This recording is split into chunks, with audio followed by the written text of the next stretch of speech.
Hello student, आप सब लोगों को मेरे चैनल में आने के लिए बहुत बहुत धन्यवाद।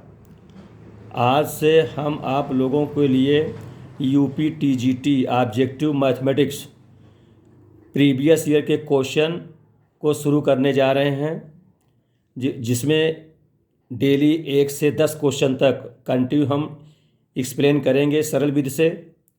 इसे आप लोग ध्यान को समझें, जो कि टीजीटी में बहुत ही महत्वपूर्ण और पीजीटी में भी इम्पॉर्टेंट रूप से आएंगे। प्रीवियस ईयर के मोस्ट इम्पॉर्टेंट क्वेश्चन हैं। ठीक है, तो देखिए पहला question, the solutions of differential equation 2x dy/dx minus y is equal to 3, ये क्या रिप्रेजेंट करता है, ये आपको बताना है। इसे आप देखें, जो डिफरेंशियल इक्वेशन लिखा हुआ है ये 4 ऑप्शनल दिया हुआ है। स्ट्रेट लाइन होगा कि सर्किल होगा कि पैराबोला होगा कि इलिप्स होगा। तो ये ऑब्जेक्टिव क्वेश्चन को देखते हैं, सॉल्व करें।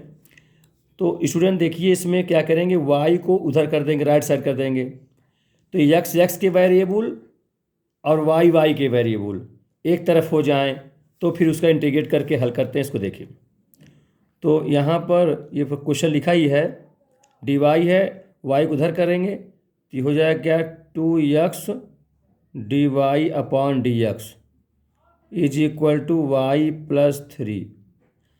अब वेरिएबल सेपरेबल करते हुए y+3 को नीचे लाएंगे तो ये होगा 1/y+3 dy is equal to 1/2x dx कर देंगे। ये 2x उधर कर देंगे। अब इसका इंटीग्रेशन बोथ साइड्स कर देते हैं, प्लस कांस्टेंट लगा देंगे। अब देखिए, नीचे का डिफरेंशियल जब ऊपर मिलता है तो नीचे को लॉगरिथम में कहते हैं, ये इसका इंटीग्रेशन होता है। या पुट करके हल करेंगे तो नीचे का डिफरेंशियल नीचे y+3 है, इसका डिफरेंशियल कर 1 आ जाएगा, तो ऊपर 1 मिल रहा है इसलिए इसको लॉग में लिख देंगे। तो ये हो जाएगा log y+3, ये हो जाएगा। इधर 1/2 तो बाहर निकाल देंगे, 1/x का क्या हो जाएगा, log x। और प्लस यहाँ कांस्टेंट में c ना मान के log मान लेते हैं, क्योंकि जब दोनों फंक्शन लाग के हों तो जो एक कांस्टेंट वाला उसको भी log में मान सकते हैं। कांस्टेंट को तो कुछ भी कहा जा सकता है। अब जी जो 1/2 है, इसको पावर में लगाते हुए ये हो जाएगा log x का रूट कर सकते हैं। ठीक है, log x का रूट कर देंगे। अब प्लस log c है, इसको इनटू के साथ लिखते हुए अगली बार भी देंगे, log c हो जाएगा। इधर हो जाएगा log y+3। अब ये हो जाएगा log की प्रॉपर्टी से c × √x इज इक्वल, इधर हो जाएगा log y+3। अब दोनों से log को हटाते हुए, जब दोनों से log हटा देंगे तो इसका हो जाएगा, मतलब इसका जो y स्क्वायर कर देंगे, log हट जाएगा, स्क्वायरिंग बोथ साइड। जब इस क्योंकि रूट है तो रूट हटाने के लिए स्क्वायर कर देंगे, तो हो जाएगा y+3 का whole square is equal to √x से x हो जाएगा और c का c² हो जाएगा। और c स्क्वायर तो ऑलरेडी कांस्टेंट है, c ही लिखा जाए तो c × x हो जाएगा। ठीक है, तो इस प्रकार से ये जो इक्वेशन है, ये पैराबोला के स्टैंडर्ड इक्वेशन जो होता है y² = 4ax, उस टाइप का है ये। इसलिए ये जो डिफरेंशियल इक्वेशन क्या रिप्रेजेंट करता है, ये पैराबोला को रिप्रेजेंट करता है ना, क्योंकि y+3 y मान, कैपिटल Y मान सकते हैं, और ये c 4a काम करेगा, x हो जाएगा। तो इस टाइप का ये हो जाएगा, y² = 4ax टाइप का है। इसलिए इसका सोल्यूशन कौन सा होगा, पैराबोला, c नंबर सही होगा। ठीक है, ये ध्यान दीजिए, ये ऑप्शन c सही होगा इसका। फिर अगला क्वेश्चन देखिए, अगला क्वेश्चन है, the solutions of differential equation tan y sec² x dx plus tan x sec² y dy is equal to 0। तो इसको स्टूडेंट देखिए, यहाँ फिर भी x एक तरफ कर लें, y टर्म एक तरफ कर लें, तब उसको सॉल्व करेंगे डिफरेंशियल इक्वेशन को। तो देखिए, ये x का फंक्शन है और ये बगल में tan y का फंक्शन है, इधर भी y का है, ये x का है। तो इसमें ये x है और ये भी x है और ये tan x है, तो tan x से डिवाइड कर दें, और ये इधर tan y को हटाना है तो tan y से डिवाइड करें। इसका मतलब tan x tan y से डिवाइड कर दें इसमें, तो वेरिएबल सेपरेबल हो जाएगा, एक टाइप के एक तरफ हो जाएंगे। तो क्या हो जाएंगे, इसको लिखेंगे सेक स्क्वायर यक्स, और जो tan y से डिवाइड कर tan y tan से डिवाइड करूँगा तो डिवाइड बाय क्या हो जाएगा tan x, ठीक है, dx प्लस यहाँ भी tan डिवाइड को tan s कट जाएगा तो क्या हो जाएगा सेक स्क्वायर y और डिवाइड बाई tan y हो जाएगा। और उधर तो जीरो ही है लीजिए। अब इंटीग्रेशन बोथ साइड, दोनों पक्षों का इंटीग्रेट करते हैं, ठीक है, ये किया। इधर भी करेंगे इंटीग्रेशन जीरो का भी, अब प्लस कांस्टेंट जोड़ते हैं वो जोड़ देंगे हम। अब ये जोड़ने से पहले इसमें सी में जोड़ें, लाग सी हम पहले सी लगाते हैं। अगर दोनों टर्म लाग में आएंगे ही तो उसको हम लाग में मान सकते हैं कांस्टेंट को। तो नीचे का डिफरेंशियल अगर ऊपर मिले तो नीचे को लाग में लिख दिया जाए, डिनोमिनेटर वाले टर्म को, वही उसका इंटीग्रेशन होता है। तो tan cos sec स्क्वायर होता है, इसलिए इसको ले सकते हैं log tan x प्लस नीचे यहाँ भी इसका डिफरेंशियल ऊपर मिल रहा है तो ये भी हो जाएगा log tan y। ये जीरो का इंटीग्रेशन जीरो होगा तो जीरो होगा। अब प्लस जो सी है इस सी लिखें या इसी को log से लिखे दे रहे हैं, ठीक है, कांस्टेंट कुछ भी एंटर कर सकते हैं आंसर को देखते हुए। तो प्लस में है तो log की प्रॉपर्टी लगा देंगे तो क्या हो जाएगा इनटू में जाएगा तो हो जाएगा log tan x into tan y is equal to log c। अब log कैंसिल आउट, देयरफॉर हो जाएगा tan x into tan y is equal to c। अब c चाहे कांस्टेंट के कहें कुछ भी हो सकता है कांस्टेंट, ये इसका आंसर हो जाएगा। अब ऑप्शन में देखें कि कौन सा सही होगा, तो देखिए ये रॉन्ग है, ये भी रॉन्ग है, ये भी रॉन्ग है, ये सही है, tan x into tan y, यानी डी ऑप्शन सही होगा, ये ऑप्शन सही होगा, ठीक है। तो इसको कर लीजिए। क्वेश्चन नंबर 3 देखिए, the degree of differential equation, इसमें डिग्री बताना है d square y by d x square plus 3 dy by d x का whole square is equal to x square log d square y by d x square.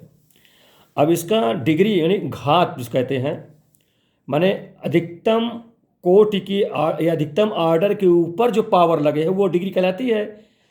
तो यहाँ पर देखें student, ये तो आर्डर कहा जाए, आर्डर तो अधिकतम 2 है, इसके ऊपर तो 1 है, लेकिन राइट साइड देखिए फंक्शन जो है लॉगरिथम का है। तो लॉगरिथम का फंक्शन हो या इसके साथ साथ साइन का फंक्शन हो या कॉस का फंक्शन हो, tan का फंक्शन हो, कोई भी फंक्शन हो, तो उसमें ये कहा जाता है कि इसको जो है ये पॉलिनोमियल नहीं होगा, ये नॉट पॉलिनोमियल इक्वेशन होगा। और इसकी डिग्री जब पॉलिनोमियल नहीं होगा तो डिग्री इसकी डिफाइंड नहीं होगी। उसका रीजन आप समझ लीजिए, यहाँ लॉग है, अगर इस लॉग x या 1 प्लस इसका प्रसार करेंगे तो इसका प्रसार आप जानते हो x minus x square by 2 फिर x3 बाई 3 फिर 1 प्लस एक्स का बता रहा हूँ, है ना, ये लॉग x का है, तो इसका भी प्रसार होगा तो x के पावर या डी स्क्वायर के पावर में बढ़ते जाएंगे। तो ये पावर जब बढ़ते जाएंगे तो पावर इसकी सीमित नहीं है, अनंत तक बढ़ेंगे।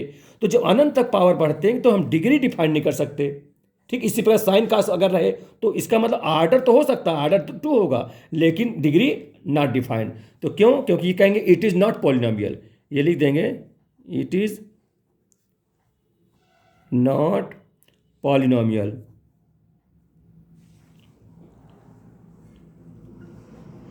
Equation, it is not polynomial equation, इसलिए हेंस डिग्री इज अनडिफाइंड।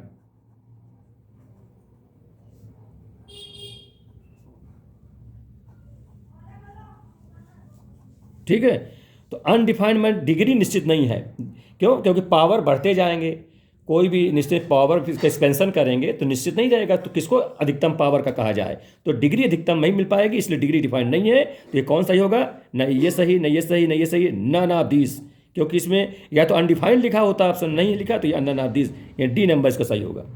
ठीक है, उसमें समझ में आ गई बात ये। हाँ, तो ये इसका जरूर आता, ध्यान दीजिएगा कि इसमें इसी प्रकार साइन कॉस में आता है और डिग्री पूछ लेता, लॉग में पूछ लेता है, तो वहाँ सब में अनडिफाइंड डिग्री होगी, जबकि आर्डर इसका 2 होगा, अधिकतम 2 पावर का है तो इसलिए आर्डर 2 होगा, जिसको हिंदी में कोट कहते हैं, लेकिन डिग्री इसको अनडिफाइंड होगा। तो इसको समझे रहिए जरूर, TGT में आता है एक क्वेश्चन। अगला देखिए question number 4, if log 5 base पर 2 log 5 बेस पर 2x minus 3 and log 5 base पर 17/2 plus two the power x minus 1 are in A P मैंने अर्थमेटिक प्रोग्रेशन में है, देन फाइंड x, यहाँ एक्स की वैल्यू फाइंड आउट करना है। अब इसको देखिए, अर्थमेटिक प्रोग्रेशन का है, समांतर श्रेणी का क्वेश्चन है, इसमें एक्स फाइंड आउट करना है। तो अर्थमेटिक की प्रॉपर्टी आप जानते हैं कि अगर ए बी सी अर्थमेटिक में है, तो अर्थमेटिक में बीच में एपी में है, तो जो मिडिल टर्म का 2 टाइम्स में 2b is equal to first term और लास्ट टर्म का सम, यानी a प्लस सी हुआ करता है। ठीक है, 2b is equal to a plus c. तो यहाँ देखिए, जब ये एपी में है तो मिडिल टर्म ये है, इसका 2 टाइम्स, यानी क्या हो जाएगा 2 टाइम्स ऑफ log 5 बेस पर two the power x minus 3 is equal to log 5 base पर 2, अब प्लस हो जाएगा ना, प्लस log 5 बेस पर 17/2 plus two the power x minus 1। और जब प्लस होगा तो log की प्रॉपर्टी से उसको इनटू में कर लेते हैं। आप लोग log की प्रॉपर्टी जानते हो कि log a इंटू बी रहे तो क्या हो जाता है, log a plus log b हो जाता है। तो यहाँ प्लस है तो इसको इनटू में कर लेंगे, है ना, एक लाइन में शॉर्ट किए दे रहे हैं इसको हम, आप लोग समझते हो। तो ये 2 into 17/2 plus two the power x minus 1 two the power x minus, ऐसा कह दे रहे हैं। ठीक है, ये लॉग की प्रॉपर्टी इस प्रकार कर देते हैं। तो खोलेंगे तो फिर log 5 बेस पर 2 प्लस उतने हो जाएगा, जो ये हो जाएगा, इस प्रकार की प्रॉपर्टी का प्रयोग करते हुए।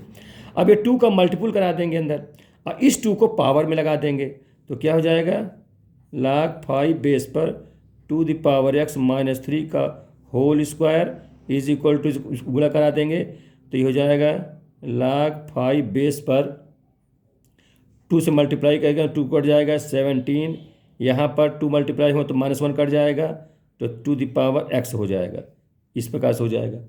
अब स्टूडेंट log दोनों पक्षों में तो कट जाएगा, तो इतना हुआ कितना, two the power x minus 3 का whole square is equal to 17 plus two the power x, ये हुआ।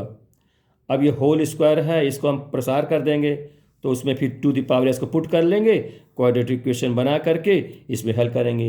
ये 4 ऑप्शन दिए हैं, तो पता चलेगा कौन सा इसका सही होगा। तो इसके आगे देखें, फिर इसको प्रसार कर रहे हैं, इसको होल स्क्वायर तोड़ रहे हैं।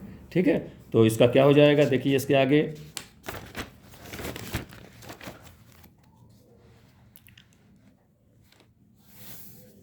आगे, होगा जो वो लिखा है two the power x minus 3 का whole square is equal to 17 plus two the power x। इसको खोलेंगे तो होगा इसका स्क्वायर, यानी टू द पावर x का होल स्क्वायर माइनस 2ab, यानी 3 दूनी 6 into two the power x plus b का स्क्वायर, यानी 3 3 9 is equal to 17 plus two the power x। अब इसको सब एक तरफ ला लें तो हो जाएगा टू द पावर x। ठीक है, टू द पावर x का होल स्क्वायर, ये जब इधर आएगा तो 6 into two the power x है, ये टू द पावर x इधर आएगा तो माइनस हो जाएगा, तो 6 ये हो जाएगा 7, तो -7 into two the power x। अब ये 17 है, 9 इधर आएगा तो 9 8 17 होता है, तो -8 हो जाएगा, इज इक्वल टू 0। ठीक है, अब ये टू द पावर x को पुट कर लेंगे, let two the power x is equal to y। जब टू द पावर x को y मान लेंगे तो क्या हो जाएगी, ये y स्क्वायर हो जाएगा। ठीक है, -7y माइनस 8 इक्वल 0। ठीक, इस प्रकार से ये क्वाड्रेटिक इक्वेशन बन गया।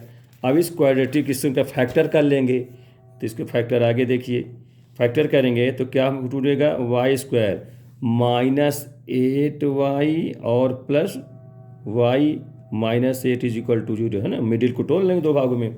अब ये कर लिया, इस प्रकार से कॉमन लेंगे तो y कॉमन, तो y माइनस 8, यहाँ 1 कॉमन तो y minus 8 is equal to 0, y minus 8 common हो गया तो y plus 1 is equal to 0। एक बार इसको 0, एक बार इसको 0 करेंगे तो यहाँ से मिलेगा y बराबर 8 और यहाँ से मिलेगा y इज इक्वल टू -1। अब y की वैल्यू रख दें, क्योंकि y हम लोग क्या माने हैं, y बराबर माने हैं टू द पावर x, ये नहीं माने y power two the power x माने हैं, तो यहाँ रखेंगे तो टू द पावर x, ये 8 को लिख देंगे टू द पावर 3 कर देंगे। बेस समान होता है तो पावर भी समान होते हैं, तो यहाँ से रिजल्ट निकलेगा x बराबर 3। ठीक है, x बराबर 3, तो और यहाँ से मिलेगा y, यहाँ भी मान रखेंगे y में two the power x is equal to -1। तो स्टूडेंट देखो ये टू द पावर एस, इसको एक्सपोनेंशियल राशि कहते हैं, मतलब चरघातांकी राशि कहते हैं। और ये चरघातांकी जो एक्सपोनेंशियल जो होता है वो कभी भी निगेटिव नहीं होता। और इधर निगेटिव -1 आ गया है, इसलिए तो अमान्य हो जाएगा, ये नहीं हो सकता। ठीक है, ये जो है लेफ्ट में राइट, जो लेफ्ट साइड है वो पॉजिटिव है, राइट साइड निगेटिव है, इसमें अमान्य हो गया। तो x = 3 इसका आंसर हो जाएगा, ध्यान दीजिएगा। ठीक है, तो x = 3 पहला ऑप्शन में आता है, इसलिए ए वाला सही होगा। ध्यान दिए, फर्स्ट ऑप्शन सही होगा। ठीक है स्टूडेंट, तो पहले वाले ऑप्शन में आप देख लीजिएगा, जो भी हो पहला ऑप्शन, हाँ पहला ऑप्शन में जो भी है टिक मार लीजिएगा, या गोला, इसमें तो गोला भरना पड़ेगा है ना, तो इस पर ब्लैक पेन से गोला भरेंगे। इस प्रकार से ये बहुत ही इंपॉर्टेंट क्वेश्चन था। अगला देखिए, अगला है imaginary part of sin x + iy। Imaginary part of sin x + iy, तो ये आई है, इमेजिनरी फंक्शन का है, इमेजिनरी पार्ट हो गया ये। तो यहाँ देखिए, इसको एक्सपेंशन करेंगे sin a + b का सूत्र लगाकर, तब ये 4 ऑप्शन में बताएं कौन सही है। तो देखिए इसका एक्सपेंशन कैसे होता है sin a + b का, जैसा आप जानते हो sin a cos b यानी cos iy है, sin a cos b + cos a यानी cos x into sin iy, ये लिख देंगे। ठीक, ये इसको किया। अब स्टूडेंट इसमें एक चीज़ जानिए आप लोग, इसमें एक हाइपरबोलिक फंक्शन के नाम से आप जानिए, जैसे जब cos ix कहीं लिखा हो, आई में इमेजरी ना पावर आयोटा कहलाता है, तो ये होता है cos हाइपरबोलिक x। हाइपरबोलिक एक फंक्शन होता है, उसको AX से डिनोट करते हैं। ठीक है, तो आप इतने जानेंगे cos ix = cos hyperbolic. TGT और PGT में 1 या 2 क्वेश्चन, ये कभी कभी 3 क्वेश्चन तक ये हाइपरबोलिक फंक्शन से जरूर आते हैं, इसलिए आप ध्यान से समझेंगे तो आपको अवश्य इसका बेनिफिट मिलेगा।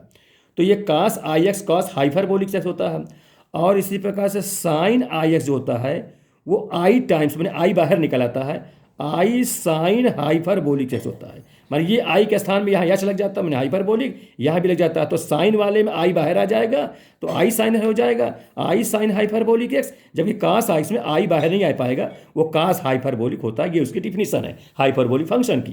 तो इसका उपयोग करते हुए ये बन जाएगा। तो देखिए साइन s उतार देंगे, उसी प्रकार जो cos iy है इसको हम cos हाइपरबोलिक y लिख देंगे, i की जगह h लिख देंगे हाइपरबोलिक फंक्शन का उपयोग करते हुए, प्लस cos x उतार दिया इस प्रकार से, जो साइन आई वाई है तो i पहले हो जाएगा, इसकी डिफिनीशन होती है, तो क्या हो जाएगा i साइन हाइपरबोलिक y, ये इसके स्थान में h लग जाएगा, ये हाइपरबोलिक फंक्शन हो गया। अब इसमें आपसे इमेजरी पार्ट पूछा है, तो इसमें इमेजरी कौन कहलाएगा, जिसमें i वाला रहेगा, आयोटा वाला रहेगा, तो ये पार्ट हमारा इमेजरी होगा, और ये वाला हमारा रियल है, तो यहाँ इमेजरी पूछा है, तो ये वाला आंसर सही होगा cos x sine H y. ये जिसमें जो ऑप्शन में तो कौन सा पार्ट देख, cos x sine H y माने साइन हाइपरबोलिक फंक्शन, सेकंड सही है, इन बी नंबर सही है। अगर इसका रियल पार्ट पूछा होता तो पहला वाला सही हो जाता। ठीक स्टूडेंट, इसलिए आंसर सही, बी नंबर सही है। अगला देखिए question, lowest common multiple LCM of NPR and NCR, इसका लीस्ट कॉमन मल्टीप्लाई है, लोवेस्ट जिसको कहते हैं लघुत्तम समापवर्त, तो क्या होगा NPR NCR। ये जानते हैं परम्यूटेशन कॉम्बिनेशन का, तो NPR और NCR इनको दोनों का इसका डिफिनेशन जानते हैं, इसका क्या एक्सपेंशन होता है, प्रसार होता है, उसको जानिए पहले। तो NPR बराबर होता है n का फैक्टोरियल डिवाइड बाई n-r का फैक्टोरियल। ठीक है, और NCR होता है n का फैक्टोरियल डिवाइड बाई n-r का फैक्टोरियल इंटू r का फैक्टोरियल। ठीक, ये इसकी परिभाषा हो गई। अब देखिए स्टूडेंट, आप जैसे जानते हो डिनोमिनेटर में अगर चीज़ें ज़्यादा है तो टोटल वो कम मानते हैं, है ना, छोटी मानते हैं इसको, मतलब, और डिनोमिनेटर कम है तो वो बड़ी मानते हैं, है ना। ध्यान दीजिए, यहाँ डिनोमिनेटर में n-r का फैक्टोरियल है, जबकि यहाँ n-r साथ r का फैक्टर और लग गया है। इससे स्पष्ट है कि NCR की वैल्यू कम होगी NPR के अपेक्षा। ठीक है, और लोवेस्ट कॉमन मल्टी पूछा जा रहा है, लघुत्तम समापवर्त, तो जो कम होगा वही उसका LCM हो जाएगा। तो NCR जो है NPR के अपेक्षा कम होगा, क्योंकि हर में ज़्यादा है, इसमें डिनोमिनेटर ज़्यादा है इसमें, इस जैसे 1/2 बड़ा कि 1/3 बड़ा, तो आप जानते हो डिनोमिनेटर में जो कम हो वही बड़ी मानते हैं, तो जो ज़्यादा हो वो कम होगा, तो 1/3 ज़्यादा नीचे तो कम होगी, तो वही हाल यहाँ लागू कर दीजिए। तो यहाँ कौन सा छोटी हो गई NCR, तो NCR छोटी होगी, इसलिए NCR इसका LCM होगा। क्या NCR होगा, NCR ही LCM होगा। तो कौन सा उत्तर हो जाएगा, पहला तो रॉन्ग है कि NPR है, सेकंड नंबर सही है NCR। ठीक है स्टूडेंट, इसका बी नंबर, बी ऑप्शन सही होगा। ठीक है, अब अगला क्वेश्चन देखें, question number 7th, if a x square plus b x plus 6 is equal to 6 does not have two distinct roots then the least value of 3a plus b. कम से कम मान बताना है 3a प्लस बी का, जबकि ये quadratic equation क्या रखता है, डज नॉट हैव माने दो टू डिस्टिंक्ट रूट माने दो अलग अलग मूल यानी रूट्स उसमें नहीं हो सकते। दो अलग रूट नहीं होंगे, इसका मतलब समान होंगे। समान होने की कंडीशन जानते हो, क्या जानते हो, discriminant D is equal to 0। D मतलब b square minus 4ac is equal to 0 होता है। अब ये ए है, ये बी है, सी है, इसमें मान रख देंगे तो क्या रिजल्ट मिलेगा, रिजल्ट मिलेगा बी मतलब ये बी ही है तो बी स्क्वायर माइनस 4a में ए ही है, सी में 6 है तो इंटू 6 बराबर 0। इसका मतलब क्या हुआ कि बी स्क्वायर माइनस 6 चौको 24 हो जाएगा, 24a इज इक्वल टू 0। ठीक है, तो इसमें उधर पक्षांतर कर लेंगे, उधर कर लेंगे तो b square is equal to 24a हो जाएगा। तो यहाँ से हम a का मान निकाल लें या b का मान निकाल लें, क्योंकि स्टूडेंट हमको 3a प्लस बी में रखना है मान, तो हम a का मान निकाल लेंगे, इसलिए a बराबर हो जाएगा बी स्क्वायर अपॉन 24। ठीक, a का मान निकल आया। अब देखिए मान हमको काहे बताना है, मान हमको बताना है 3a प्लस बी की लिस्ट वैल्यू, तो इसमें मान भर रखेंगे इसका, तो 3a के स्थान में लिखेंगे बी स्क्वायर अपॉन 24 और प्लस b हो जाएगा। 3 से काट देंगे, 3 एकम 3 अट्ठे 24 हो जाएगा। फिर इसका एलसीएम लेंगे तो क्या होगा, b square plus 8b divide by 8 हो जाएगा। ठीक है, अब इसके बाद स्टूडेंट लिस्ट वैल्यू बताना हो तो या मैक्सिमम वैल्यू बताना हो तो परफेक्ट स्क्वायर बनाते हैं इसको। उसका जब स्क्वायर बना लेंगे तो उससे ही पता चले कौन भाई स्क्वायर वाला कभी निगेटिव नहीं होता, उसी से ये लिस्ट और मैक्सिमम निकला करता है।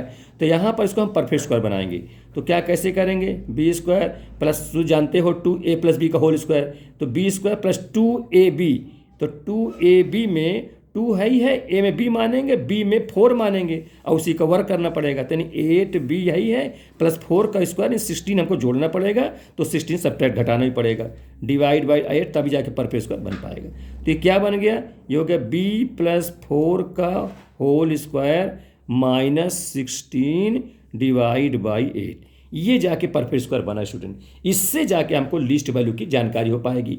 अब जैसे आप जानते हो कोई भी परफेक्ट स्क्वायर है, जैसे स्क्वायर कहीं भी है, इसको देखिए स्क्वायर कभी भी निगेटिव नहीं हो सकता, कम से कम इसकी वैल्यू 0 या 0 से बड़ा, तो ग्रेटर देन आर इक्वल होगा। स्क्वायर कभी भी निगेटिव नहीं हो सकता है ना, 0 कम से कम 0 हो सकता है, तो ये स्क्वायर ही है, ये स्क्वायर लगा है, इसलिए b प्लस 4 की लिस्ट वैल्यू क्या हो सकती है, कम से कम 0 हो जाएगी, जिसे कहा हमने, तो 0 हो जाएगा। जब ये 0 हो जाएगा तो ये जो मान बताने जा रहे हैं इसका मान, तो यहाँ तो कितना हो जाएगा, ये 0 हो जाएगा, तो 0 माइनस 16 अपॉन 8, तो 8 से काट दें, 8 दूनी 16, तो कितना हो जाएगा, -2 हो जाएगा स्टूडेंट। तो ये इसका आंसर हो जाएगा, लिस्ट वैल्यू -2। तो इसमें कौन सही होगा, फर्स्ट नंबर सही होगा, है ना, -2 ए नंबर इसका सही है।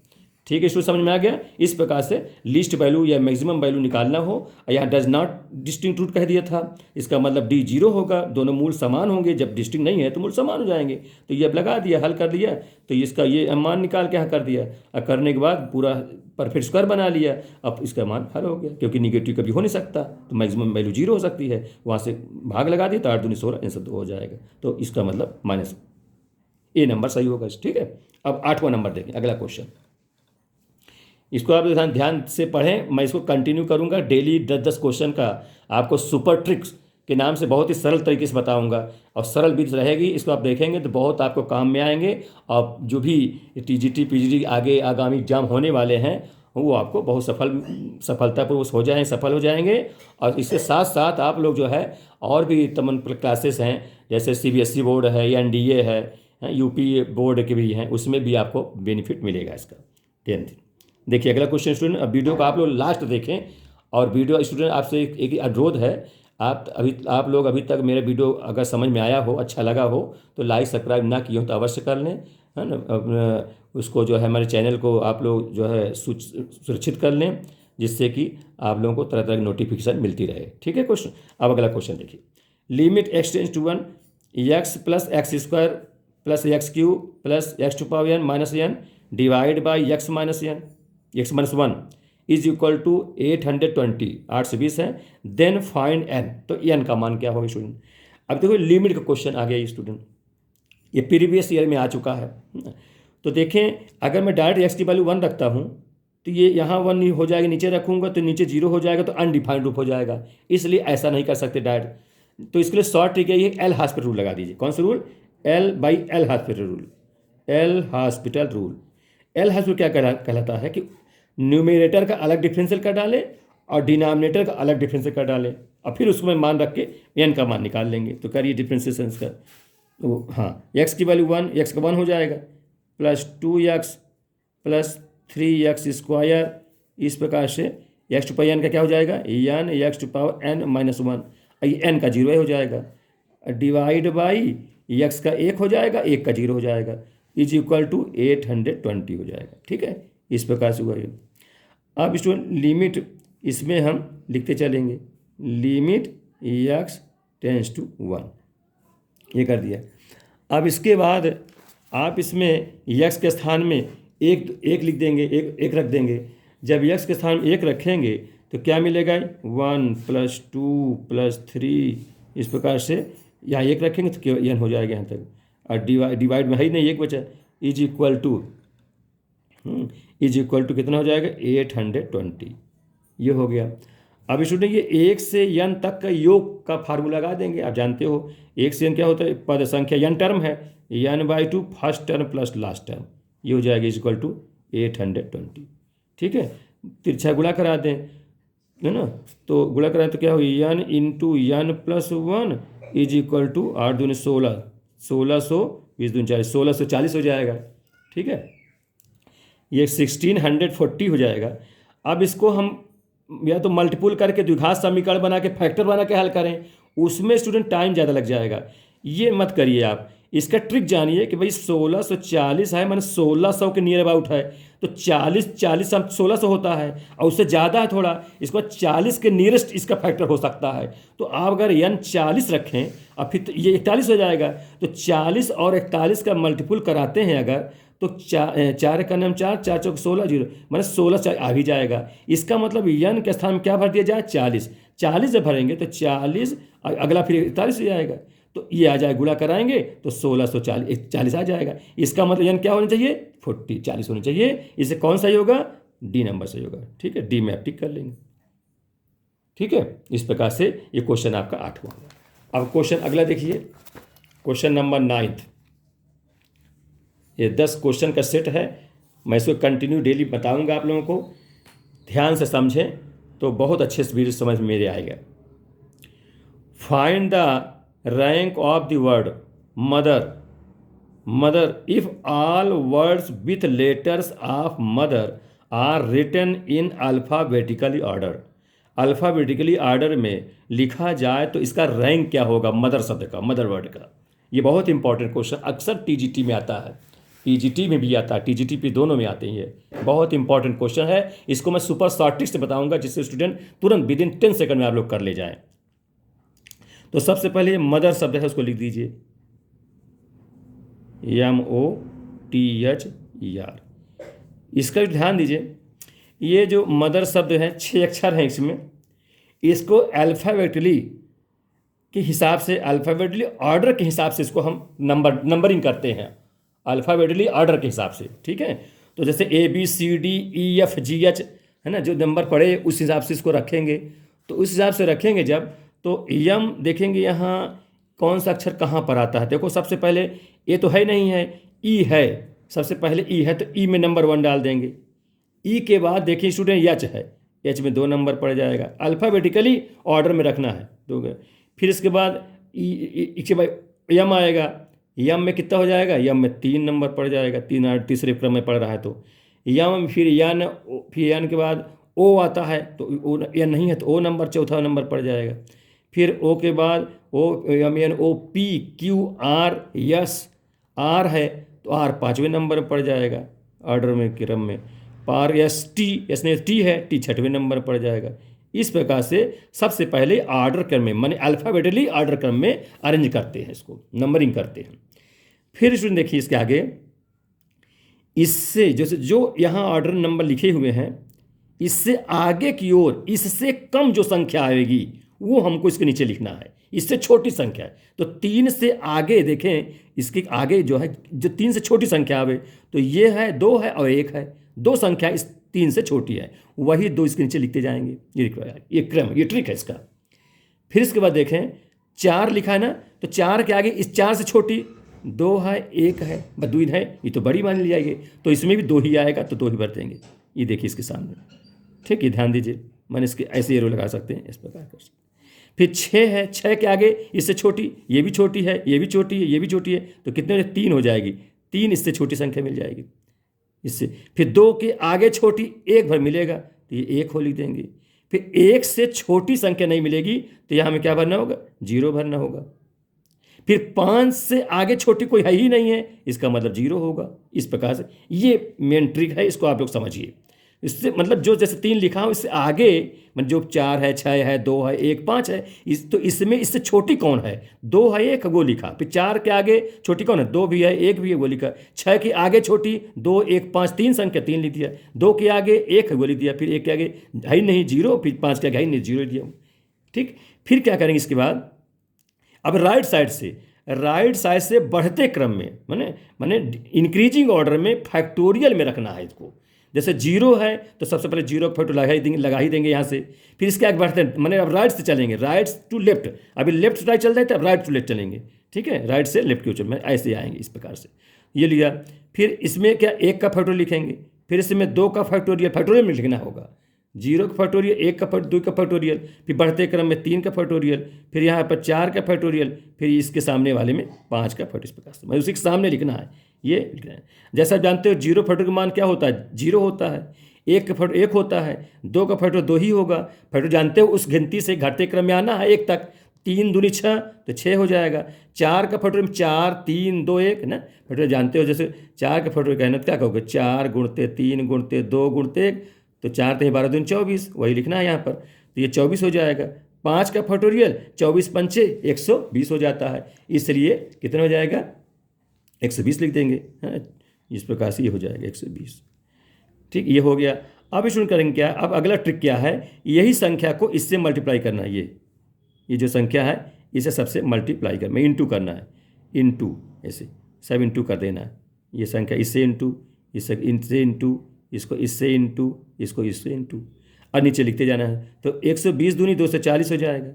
ये 24 दूनी 48, अब फिर सबको जोड़ते जाना है, प्लस 48 प्लस 6 18 प्लस 2 1 2, 1 0 0, 0 0 0 हम 0 हो जाएगा। इस प्रकार से ये हो गया। अब इसके साथ एक अलग से एक और जोड़ना पड़ता है। ये एक अलग से जोड़ना पड़ा क्योंकि मदर के एक बार पूरे अक्षर को लेकर के सेट बनाना है, उसका रैंक कर बनाना है, इसलिए उसके एक जोड़ देते हैं, पूरे अक्षरों को ले लिया जाए, है ना। ये ट्रिक ही मान चलिए, ये आपको याद रखना कि एक अलग से जोड़ना है। अब जोड़ लीजिए सबको, तो 8 8 16 2 18 1 19, 19 के 9 हासिल 1 हो जाएगा। फिर 1 हासिल 1 2 और 4 2 6 6 4 10 की 0 हासिल 1 और 2 1 3। इस प्रकार से 309 स्टूडेंट, ये इसका आंसर है रैंक, है ना। Rank of the order of word mother in if all words with letters of mother और रिटन इन अल्फाबेटिक ऑर्डर में 309 उसका रैंक होगा। फाइंड द रैंक, तो कौन सा सही होगा, सी नंबर सही होगा, ठीक है स्टूडेंट, 309, ठीक है। इसको ध्यान से समझिए। अगला क्वेश्चन देखें, अगला last question, find the area. बहुत इंपॉर्टेंट क्वेश्चन है, ये पीजीटी में आया हुआ है, टीजीटी में भी आ चुका है ये क्वेश्चन प्रीवियस ईयर में। Find the area of region given by x² by 4 प्लस y² बाई 9। ये इनइक्वलिटीज़ है, जानते हैं आप, less than or equal 1, and दूसरी इनइक्वल टू लाइन लीनियर के रूप में इनइक्वलिटीज़ है, 3x का माड प्लस 2y का माड ग्रेटर देन आर इक्वल 6। ये 2 इनइक्वलिटी दी हुई है, इनके द्वारा घिरा छेद का क्षेत्रफल बताना है आपको, ठीक है। तो देखिए बहुत ही आसान वे में हम आपको समझाएंगे, इसको ध्यान से समझें। सबसे पहले इसका हमें फिगर बनाना होगा। तो कोऑर्डिनेट एक्सिस में जैसे जानते हो ये हमारा क्या है, इलिप्स होता है। इक्वल हटा दें, अगर यहाँ लेस देन हटा दें, इक्वल लगा दें, इलिप्स हो जाएगा। यहाँ पर ग्रेटर हटा दें, इक्वल लगा दें, लीनियर इक्वेशन हो जाएगा। तो इन दोनों से सबसे पहले हम क्या बनाएंगे, इसको देखिए, इससे हम एक बार लिख देंगे 3x का मॉड प्लस 2y का मॉड इक्वल लगा देंगे एक बार 6। इसको भी इसी प्रकार से x² बाई 4 प्लस y² बाई 9 इक्वल लगा देंगे 1, ठीक।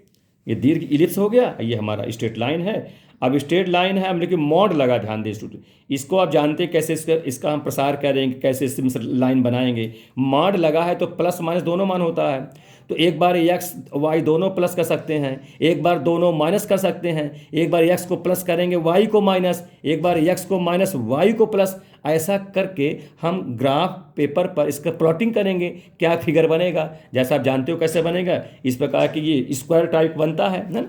देखो इसको, तो मैं इसको बना रहा हूँ। ये सबसे पहले स्ट्रेट लाइन बनाता है, ओरिजिन है ये positive x negative x positive y और निगेटिव वाई। अब इसको समझिए, जब दोनों प्लस प्लस, एक चीज़ और कर लें, जैसे कि अंतःखंड के रूप इंटरसेप्ट फॉर्म में लीनियर इक्वेशन बना लीजिए, तो 6 से डिवाइड कर देंगे। जब 6 से डिवाइड करूंगा तो क्या मिलेगा, एक्स का मॉड बाई 3 दूनी 6 2 हो जाएगा, प्लस वाई का मॉड बाई 2 3 6 3 हो जाएगा, इज इक्वल टू 1। ये अंतःखंड के रूप में हो जाएगा। तो एक्स में 2 कट रहा है, वाई में 3 कट रहा है, और ये एक्स मॉड में लगा है, एक बार प्लस मानूंगा, इसमें प्लस प्लस, एक बार माइनस माइनस, एक बार माइनस प्लस, एक बार प्लस माइनस। तो अगर दोनों प्लस रहे तो एक्स में 2 कट रहा है, वाई में 3 कट रहा है, तो यहाँ 2 मान लिया और यहाँ 3 मान लिया, इस प्रकार से। तो ये इस प्रकार से ये अंतःखंड के रूप में रेखा का समीकरण हो गया। तो समझे रहे, ये 2 हुआ, ये 3 हुआ। इसमें स्टूडेंट एक बार दोनों को, अगर एक बार एक्स को प्लस माने वाई को माइनस मान लें, क्योंकि माड है, माड जानते हैं, माड की डिफरेंस आप लोग जानते ही हैं, तो एक्स प्लस रहे तो एक्स प्लस में ये रहेगा, और लेकिन वाई माइनस में, वाई में अंतःखंड निगेटिव हो जाएगा, फिर तो नीचे आता है निगेटिव, तो 3 तक जाएगा यहाँ तक, इस प्रकार से ये बन जाएगा। तो ये हो जाएगा आपका -3, ठीक है, एक्स तो प्लस रहेगा। फिर अगली बार हम इसको माइनस कर दें, एक्स को माइनस वाई प्लस रहे, तो माइनस इधर होता है एक्स मान, अब कितना रहेगा, 2 रहेगा अंतःखंड, तो 2 करेंगे यहाँ तक, ठीक है। अब वाई में प्लस तो ऊपर रहेगा वाई 3 तक जाएगा, इस प्रकार से। तो ये भी 2 ही रहेगा, ठीक है, बगैर निगेटिव रहेगा, ध्यान दीजिए। फिर अगले बार हम क्या करें, एक्स भी निगेटिव वाई भी निगेटिव, तो माने ये भी निगेटिव बाईं ओर, ये भी नीचे रहेगा, तो इसको यहाँ से मिला देंगे, इस प्रकार से, है ना, ये भी -3 हो जाएगा। तो इस प्रकार से हमारा फिगर बन गया, है ना, स्क्वायर का फिगर बन गया। अब देखो इसमें ये बेस, अब ये देखिए, अब स्क्वायर इसलिए होगा क्योंकि सभी साइड बराबर हो जाएंगी। देखो ये जो समकोण का चित्र बनेगा, ये आधार मानेंगे, ये लंब मानेंगे, तो 2 दूनी 4 3 का 9 4 13, √13 हो जाएगा। तो सभी तो √13 इसलिए वर्ग न हो जाएगा, सभी साइड बराबर हो जाएगी। इस प्रकार स्क्वायर का जब कभी लीनियर में मॉड रहे तो समझो स्क्वायर ही बनता है, ये ध्यान दीजिएगा आप लोग। अच्छा, इसके बाद अब देखिए जो बन गया, इनको हम नाम मिले ABCD। अब इसी में हमको ये इलिप्स भी बनाना है, दोनों को मिलाना है। इलिप्स देखो, एक्स का जो नीचे है वो 2 का वर्ग, 4 को 2 का स्क्वायर लिखेंगे, और 9 को 3 का वर्ग लिखेंगे, तो वाई वाला ग्रेटर बड़ा है, इसका मतलब इसका दीर्घच कौन होगा, YH होगा, है ना, लघुवच XH होगा। तो ये कितना जाएगा, 3 का स्क्वायर लिखेंगे, इसको हम बना सकते हैं ना, इसमें x² डिवाइड बाई 2 का स्क्वायर, y² डिवाइड 3 का स्क्वायर बराबर 1। इसका ग्राफ, इसका देखिए फिगर, इसको इस प्रकार से, है ना, ये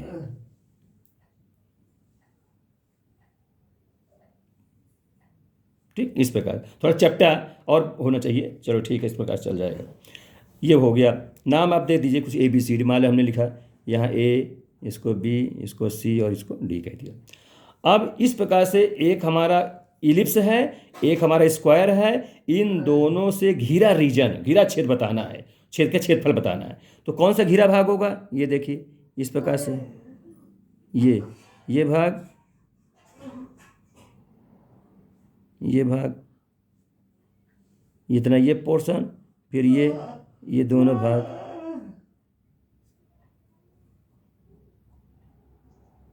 ये इतना भाग घिरा भाग है, ठीक है। तो इसका हमें एरिया बताना है, रीजन निकालना है। तो देखिए स्टूडेंट, ये बहुत ईजी तरीके से मैं बताऊंगा। जैसा आप ट्रिक में जानते हैं, इलिप्स का एरिया, इलिप्स जैसे x² बटा a² प्लस y² अपन b² 1 हो, तो एरिया ऑफ इलिप्स होता है क्या, पाई AB होता है, ठीक है, ध्यान दीजिएगा, पाई AB। और ये स्क्वायर ही है, और स्क्वायर में ये जो समकोण का चित्र बना हुआ है ना, 4 समकोण बन रहे हैं, देख लीजिए। तो एक समकोण का निकाल लीजिए आप, वैसे कर लीजिए, चाहे फिर वर्ग का क्षेत्रफल निकाल के कर दीजिए, इलिप्स वाले में इसको सब घटा दीजिए, दोनों प्रकार चल सकता है। अगर हम इसको समकोण मानते हैं तो एरिया पूरा लिखता हूँ, area of region, area of region is equal to area of ellipse area of minus, तो इसमें मैं समकोण किसी से लगा देता हूँ, 1/2 क्या लिखूँगा इसमें, मैं 1/2, और देखिए इसमें त्रिभुज का क्षेत्रफल लगा दूँ मैं, तो सीधे लिखे देता हूँ, बेस इंटू हाइट होता है तो बेस 2 हो गया, हाइट 3 हो गया। ये एक पार्ट का क्षेत्रफल हो गया, ओ ए या ए ओ सी का क्षेत्रफल हो, ए ओ बी का हो गया। अब ऐसे कितने हैं, 1 2 3 4, तो क्या करेंगे स्टूडेंट, इसमें 4 से मल्टीपल कर देंगे क्योंकि 4 पार्ट में हो जाएंगे, या स्क्वायर का क्षेत्रफल भुजा स्क्वायर करते हैं वैसे निकाल सकते थे अब। तो देखिए 2 दूनी कट जाएगा, ठीक है, तो 4 3 12, ठीक है। ये समझ आ रही बात ना। एरिया ऑफ इलिप्स माने ये पूरा एरिया एलिप्स का हो गया, उसमें ये स्क्वायर वाला एरिया घटा दिया जाए तो ये जो हमारे जो रीजन पार्ट है जिसको हम रेखांकित भाग से कर दिए हैं, छायांकित भाग कर दिए हैं, इसी का बताना है। तो एक त्रिभुज समकोण त्रिभुज है और तो 4 पार्ट है, 4 से मल्टीपल कर दिया हूँ, तो एरिया ऑफ इलिप्स का होता है पाई ए बी, ठीक है। पाई ए बी होता है, मैं लिख दिया हूँ, ए यहाँ पर 2 काम करेगा, बी यहाँ पर 3 का काम करेगा, तो पाई इंटू 2 इंटू 3 ये हो जाएगा, माइनस 2 से 2 कट गया, 1/2 आधार गुण त्रिभुज होते हैं समकोण त्रिभुज क्षेत्रफल, वो लगा दिया था, तो 4 3 12 हो जाएगा। तो कितना हुआ, 3 दूनी 6, 6 पाई माइनस 12, ये इसकी एरिया हो जाएगी शेडेड भाग की, ठीक है। इस प्रकार से बहुत इंपॉर्टेंट क्वेश्चन था। ये कौन सा सही होगा, ऑप्शन में ए नंबर पार्ट सही होगा, ए भाग, इसमें आपको काले गोले से भर देना होगा, ठीक है। ये बहुत इंपॉर्टेंट क्वेश्चन है, अक्सर टीजीटी पीजीटी में आता है। ऐसे क्वेश्चनों को आप जरूर ध्यान से देखेंगे तो बहुत ही सरल तरीके से हल कर लेंगे, ट्रिक जानते रहेंगे।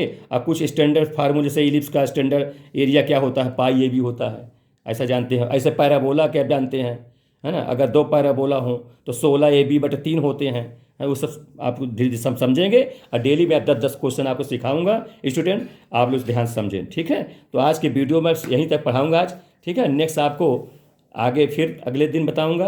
इन्हें आप ध्यानपूर्वक ठीक से पढ़ें और वीडियो को लाइक सब अवश्य कर लें और लास्ट तक देखा करें, फेयर बना करके इसको ठीक समझें और अपने इष्ट मित्रों को भी बताएं। ये सभी क्लासेस में, चाहे वो 11-12 हो, चाहे CBSE बोर्ड हो, चाहे NDA हो, और TGT PGT तो अनिवार्य रूप से लक्ष्य रखते हुए मैं बनाया हुआ हूँ, इसके आप ध्यान से पढ़ें, ठीक है। Thank you.